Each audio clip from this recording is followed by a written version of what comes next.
Alô, alô, sejam corações peludos espalhados por todo o Brasil.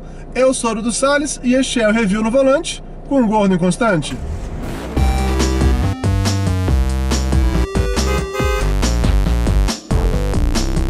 No último final de semana eu fiz a maratona da nova série do Netflix, The Crown. A tradução literal é A Coroa, porque fala basicamente da coroa britânica, da realeza britânica. A série conta a história da rainha Elizabeth II, que é ainda hoje a rainha da Inglaterra. A gente começa acompanhando a história dela a partir do casamento da Elizabeth com o príncipe Philip, quando o pai dela, o George V, ainda é o rei da Inglaterra, e obviamente, em um dado momento, o rei George morre e Elizabeth assume o trono da Inglaterra. A série tem um elenco conhecido e desconhecido ao mesmo tempo, se é que eu posso falar assim. Porque na hora que você começa a assistir, você reconhece vários rostos de séries e filmes ingleses que com certeza já assistiu em algum momento de sua vida, mas não necessariamente lembra o nome das pessoas. Acho que os nomes mais fáceis de se reconhecer é do ator americano John Lithgow, que vive Winston Churchill, e ele faz isso com uma perfeição absurda, e do Matt Smith, que faz o príncipe Philip e que foi o Doctor Who em algumas temporadas atrás. Então com certeza ele tem uma base de fãs que o reconhece por conta desse trabalho. A série é uma produção inglesa, feita para Netflix, de fato.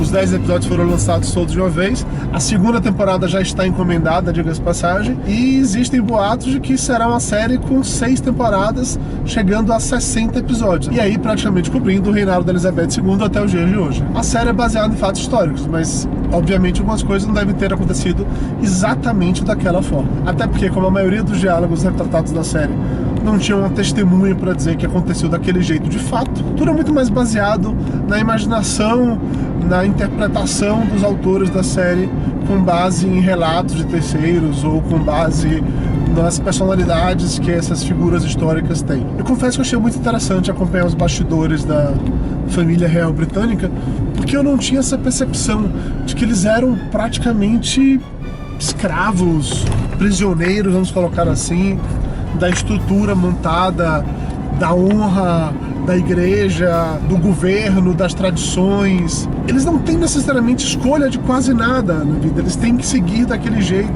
Pronto, eles representam uma coisa, representam um ideal, talvez, o que seria o máximo da representação do povo, aquilo que o povo acha correto e tal. Mas é muito esquisito até de ver coisas do gênero: não, a princesa não pode casar com um homem divorciado, porque a rainha, ela é a chefe da igreja também, e segundo a igreja, o casamento é uma vez só para a vida inteira. Então, homens divorciados, mulheres divorciadas não podem se casar de novo perante Deus. E é isso. Porra, mas se você é rainha, teoricamente você poderia fazer o que você bem quiser, ou ao menos cagar litros para algumas tradições e seguir adiante. Mas ao mesmo tempo eles mostram como um antigo rei que cagou litros para tradições acabou gerando todo um problema. E é interessante como isso é demonstrado, como por vezes, ao você ignorar uma única coisa, aquilo vai acarretar em um problema lá na frente. Tá certo que existe todo um exagero em cima disso, tá certo que como a Elizabeth assumiu o reinado, sem necessariamente estar preparada para isso, acredito, ela acabou sendo influenciada ou aconselhada a manter as coisas de um jeito ou fazer as coisas de determinada maneira, que eu acredito que se ela fosse um pouco mais velha, tivesse um pouco mais de decisão, ou se ela não fosse uma mulher, já que as mulheres eram sim criadas a obedecer e não a ter suas opiniões próprias, talvez as coisas tivessem sido um pouco diferentes, talvez ela tivesse sido mais voluntariosa. Mas ao mesmo tempo, o tio dela, que foi o rei que renunciou porque queria viver o seu grande amor e aí acabou com George V assumindo, essa história do tio que renuncia e do pai dela que assume é melhor descrita no filme O Discurso do Rei, que é bem legal, conta a história do rei Gago, vale a pena, recomendo aqui também pra vocês. Mas o ponto é que o tio dela, que renunciou a ser rei para viver o seu grande amor, ele tinha coragem de bater de frente, de fazer as coisas do jeito dele, de fazer daquela forma porque ele queria fazer, ele era o rei e foda-se, eu sou o rei, eu vou fazer assim. Elizabeth, ela não teve essa coragem, ela não teve essa possibilidade, talvez a palavra melhor seja essa. E talvez por ela não ter tido essa possibilidade ou essa coragem, durante praticamente a primeira temporada inteira da série, a gente vê ela e a família real meio que reféns da situação. Eles não têm nenhum tipo de poder de fato do que fazer. O governo e a igreja que dizem o que eles podem ou não podem fazer.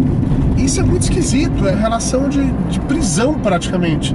Ah, tá, ficam presos num mega palácio, tem muito dinheiro, levam uma vida foda, mas ainda é uma prisão. Se você não pode tomar suas próprias decisões, você não pode escolher o seu próprio caminho, não deixa de ser uma prisão. Pelo menos pra mim, eu acho que seria uma prisão. Seria uma prisão chique pra caralho, mas ainda assim é uma prisão. A série apresenta vários personagens bem interessantes, a começar pelo príncipe Philip, o esposo da rainha Elizabeth, que ele não lida bem com o fato de que ela é mais importante do que ele. Mais uma vez, para um homem daquela época, daquela geração, ter que andar sempre atrás da mulher, saber que é a mulher que é o centro das atenções e não ele, não fez nem um pouco de bem pro ego dele. Além disso, o Philip era um boêmio, ele vivia indo pras festas, ia pra farra à noite com os amigos, deixava a Elizabeth sozinha no palácio. Ele não é mostrado como um bom marido, apesar de ser retratado sempre como um bom pai. Talvez, inclusive, a influência dele em querer quebrar algumas regras tenha ajudado a Elizabeth a eventualmente bater de frente com o status quo para mudar a situação em alguns contextos. É muito legal acompanhar também um pouco mais da vida do Winston Churchill.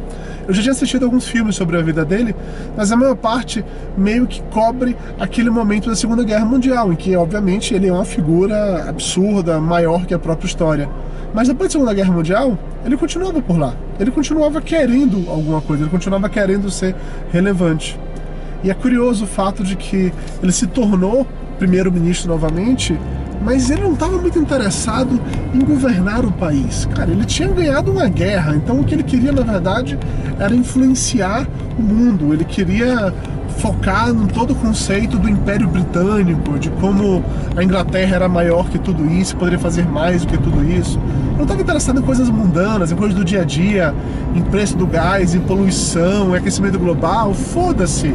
Ele tinha vencido os nazistas, ele estava agora numa luta muito mais do que isso, que era para tentar moldar o mundo de acordo com o Império Britânico para que todo mundo escapasse do socialismo. Era outro nível de interesse, só que não era isso que a Inglaterra precisava naquele momento. Então é legal também a gente ver as intrigas por trás do parlamento, dos deputados e senadores tentando tomar o poder de certa forma, mas todo mundo respeitando muito o Churchill pelo que ele era até aquele momento, por tudo que ele tinha feito até aquele momento.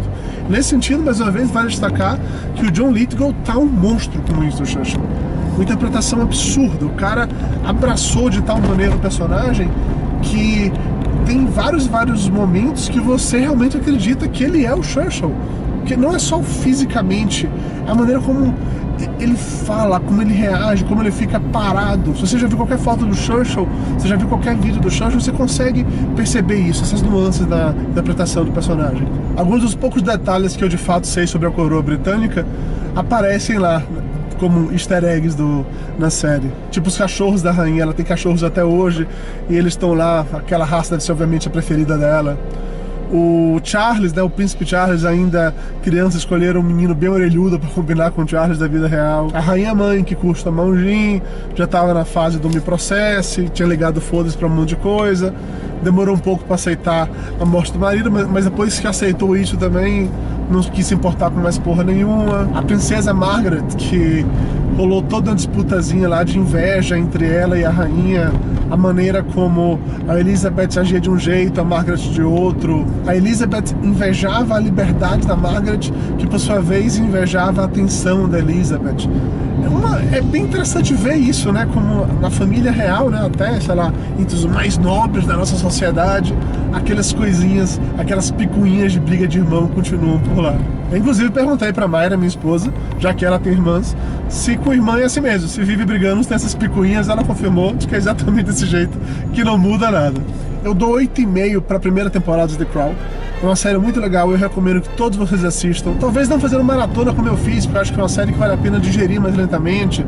De repente assistindo um episódio por dia, como se fosse uma novela, de fato. É um seriado muito bom, com ambientação de época sensacional, assim, de cair o queixo. Ver o palácio, as roupas, os chapéus, os detalhes, por menores que sejam, mas que te levam diretamente para a época em que a série se passa. Então é isso, galera. Se você gostou desse vídeo, dê like, compartilhe com os amigos, nos siga nas redes sociais, assine nosso canal, veja nossos outros vídeos, tem muito vídeo aqui pra você assistir. Esteja de volta na próxima sexta-feira para mais um episódio do Review no Volante com o Gordo Inconstante. Valeu, pessoal! Até mais!